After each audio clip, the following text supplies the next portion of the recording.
A new kind of tick is being found more and more across Wisconsin, and experts say it can cause a potentially life-threatening health condition. Interestingly enough here, though, the Lone Star tick's bite can actually make a person develop an allergy to red meat and dairy, too.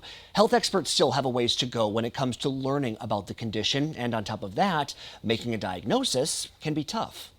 My symptoms continue to progress and intensify. And I started to go into anaphylaxis on a weekly basis. Coming up tonight on 27 News at 10, we're digging deeper into her story and another illness spread by ticks that's exploding here in Wisconsin.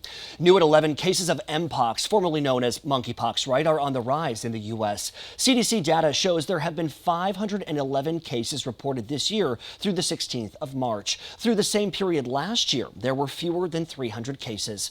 Health officials are reminding people to get vaccinated. Those rates are still low among the at-risk population. While anyone can get it, men who have sex with men are particularly at risk here.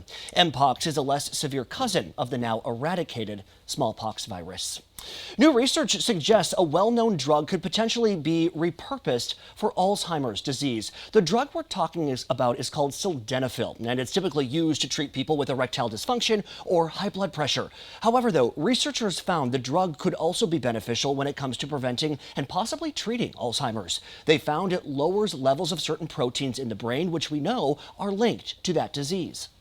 I think the next step we really work on together with our colleague physician here is to try to conduct the clinical trial. He says repurposing a drug that's already on the market is much more affordable than creating a new one. He also says it's important to emphasize that while early research has been hopeful, people should not use this drug for Alzheimer's prevention purposes. New at 11, if you plan to watch the solar eclipse next month, you'll want to make sure your eyes, right, are protected from sun damage. ABC's Perry Russum is back with more on that. On April 8th, many parts of North America will be able to see the last solar eclipse until 2044. The full eclipse will be visible through Mexico to the Midwest and Northwest, mainly visible in the northeastern part of the U.S., with a partial eclipse visible for miles from the sun's path. Thousands of people will be watching the sun disappear behind the moon's shadow, but staring too long at the sun carries risk to your eyes. According to the American Society of Retina Specialists, similar to being burned by a laser, the sun can damage the sensitive receptors at the back of the eye, causing long-lasting damage and even blindness. Damage to the retina can be seen anywhere from minutes to hours after exposure, so make sure you pay attention to any changes in your vision.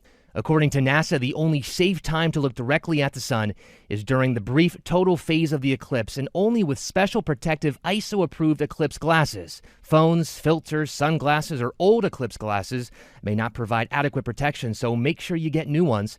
If you experience any eye strain, pain, or changes to your vision during or after viewing the eclipse, see your doctor immediately. With this Medical Minute, I'm Perry Russum.